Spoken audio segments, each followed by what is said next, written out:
6:35 de la mañana vía Zoom desde Barquisimeto tenemos a Henry Falcón, dirigente político, abogado, presidente del Partido Futuro, fue candidato presidencial por el Partido Avanzada Progresista en el 2018, fue gobernador del estado Lara. Henry, siempre es un gusto tenerte por acá, buenos días.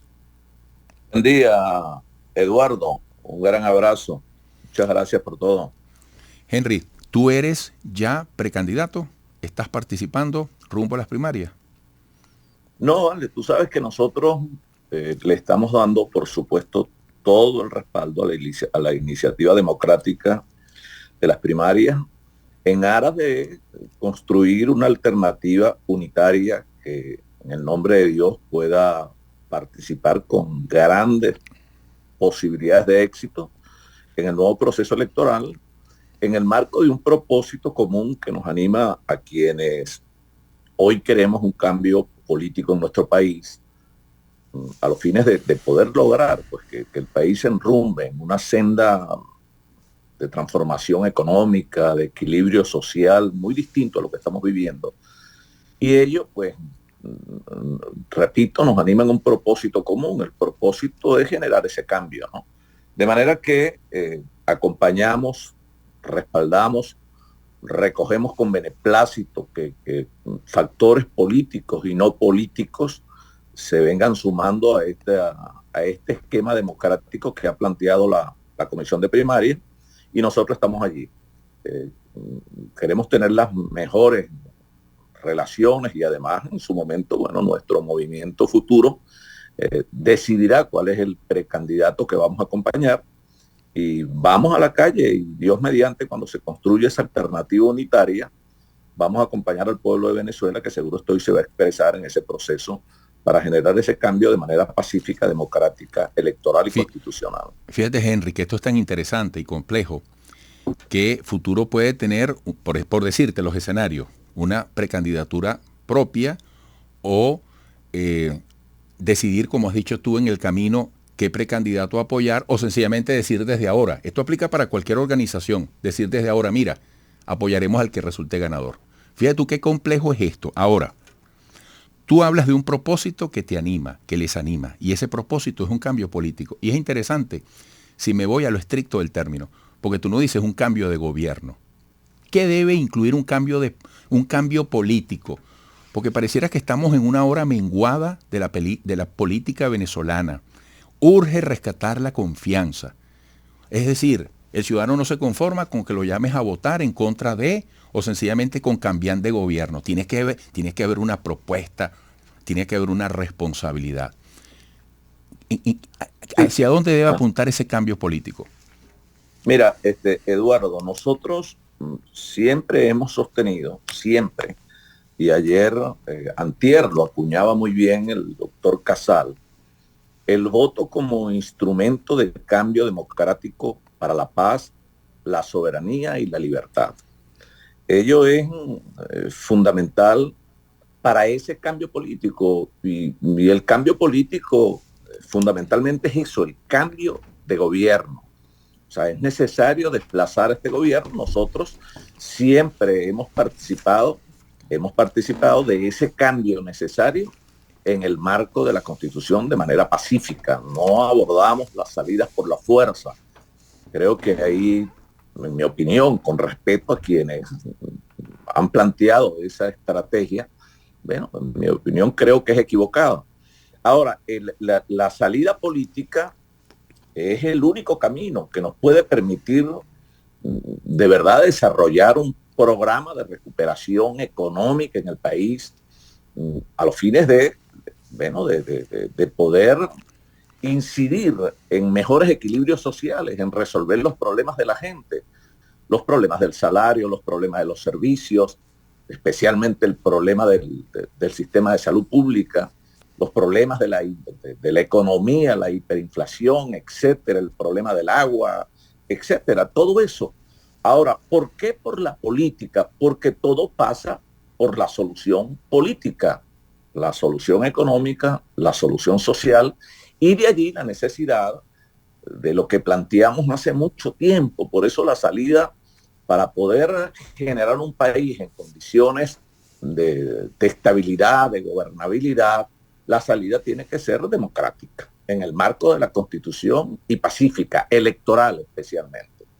Entonces, porque aquí hay que primero iniciar un proceso muy arduo de acuerdo, en búsqueda de consensos, de soluciones y no de complicaciones. Entonces hay que iniciar un proceso también de reinstitucionalización del Estado venezolano.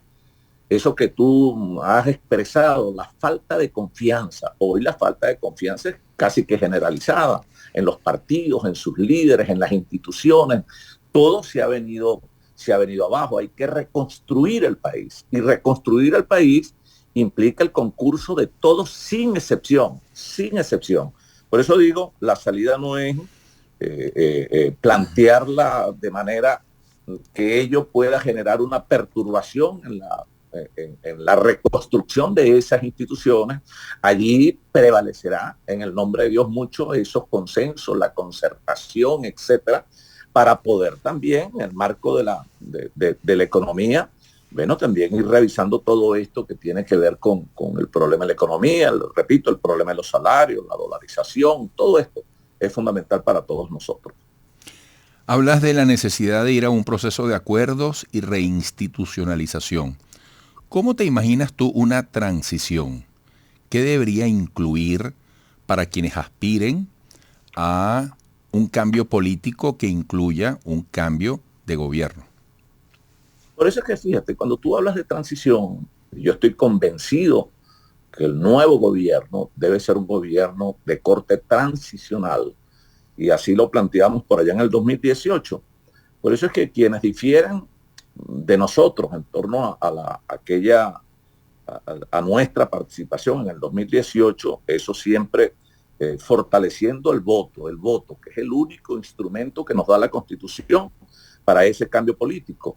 Bueno, yo debo decir que nosotros no fue solo el 2018, fue el 2014, el 2015, el 2017, el 2018, el 2019, 20, creo que hubo la elección de la Asamblea Nacional, el 2021, etcétera. Recuerda aquello de la tesis de acumulación de fuerzas, ¿no? Que es fundamental también para generar esos cambios políticos. Entonces, la transición, decíamos nosotros en aquel momento, la transición es, en mi opinión, en este caso es concertación, es mucho acuerdo político, para revisar lo que haya que revisar. Incluso la Constitución tiene sus propios mecanismos de revisión, la enmienda, la reforma de la Constitución, etcétera, ¿no? La revisión de los instrumentos legislativos que haya que revisar. Cuando digo instrumentos legislativos, bueno, habrán algunos que derogar, habrán otros que habrá que reformar, ¿no? Habrá otros instrumentos o otras leyes que habrá que crear, pero yo creo que es fundamental aquí el asunto de las instituciones que se encuadren en el marco de la Constitución y no del interés de un partido o de un gobierno. Instituciones creíbles, autónomas, verdaderamente independientes, comenzando por el Poder Judicial, el Poder Ciudadano, etcétera, que haya verdadero equilibrio de poderes y no lo que está sucediendo hoy en Venezuela. El asunto de la dolarización es un tema para esa transición. Nosotros vivimos una dolarización de facto, donde todo, bienes, servicios, tú los consumes en dólares. Pero bueno, tenemos un serio problema especialmente con los funcionarios de la administración pública, que devengan un salario en bolívares. Entonces tenemos trabajadores, educadores, médicos, etcétera, bueno, que ganan 7, 5, 8, 10 dólares, y eso es fatal para el funcionamiento de la administración pública, pero además eso condena al núcleo familiar de la mayoría de los venezolanos al hambre, a la miseria. Entonces, ¿a quién le corresponde eso? Por Dios, a nosotros, en el marco de un nuevo espacio de gobierno para la transición, en la misma medida en que tengamos conciencia que la misión, en este caso, de un partido, de un político, es la intermediación, la interlocución en la búsqueda de soluciones a los problemas de la gente. Entonces, no va a ser nada fácil porque los daños del país son estructuralmente severos, los daños de Venezuela. Entonces, aquí hay que tomar muchas decisiones y hay que tomarlas, bueno, para que eso se haga en condiciones de estabilidad, de gobernabilidad, bueno, entonces hay que apelar a la política. Y la política es eso, la política es diálogo, la política es diferencia, pero también es diálogo, es concertación. Henry, no quiero que quede por fuera lo siguiente. Fíjate, aquí está un cronograma anunciado por la Comisión del 28 de febrero al 19 de marzo, juramentación de juntas regionales, 21 de abril, invitación a observadores, 24 de abril, publicación de reglamentos, el 24 de mayo al 23 de junio, postulación de candidatos, del 22 de agosto al 20 de octubre, campaña electoral, 22 de octubre, día de las elecciones primarias. Ahora, te quiero llevar a lo siguiente. Tú presentaste tu candidatura en el 2018. Recuerda, en los duros momentos de la calle, en 2017 se decía presidenciales ya. Bueno, y las presidenciales llegaron como llegaron en 2018. Bueno, y tú lo has dicho, mucha gente te criticó. Pero ¿en qué han cambiado los escenarios? Porque llegamos a este escenario después de, vamos a llamarlo, del episodio Guaidó, donde obviamente él no es el único involucrado, pero se le dijo al país, tenemos un poder, tenemos unos recursos. Bueno, y mira el balance. Al país hay que hablarle claro. ¿En qué condiciones se llega? Y es parte de eso que tú estás analizando sobre el rescate de la confianza, que debe ser un primer gran objetivo. Pero ¿en qué condiciones se llega al proceso del 22 de octubre y sobre todo al del 2024 y 2025? Porque vienen 2 años electorales de determinante valor histórico. Sí, fíjate. Tienes minuto y medio. Sí, fíjate, me preguntas, voy a tratar de concretar rápidamente. ¿Cuál es la diferencia 2018, 2024 o ahora? Ninguna. La diferencia es que en el 2018 las condiciones eran más propicias y menos precarias que ahora. La crisis no era tan aguda. Yo creo que se perdieron años importantes, muy importantes. Todos estos años para mí, bueno, se perdieron. No se logró nada con la presión internacional, con el llamado a las sanciones, etcétera, con aquella propuesta de invasión militar, los que plantearon la salida por la fuerza. Esa es la verdad. Ahora, allí se planteaba en mejores condiciones la posibilidad de una transición. No había un deterioro económico como el que tenemos ahora.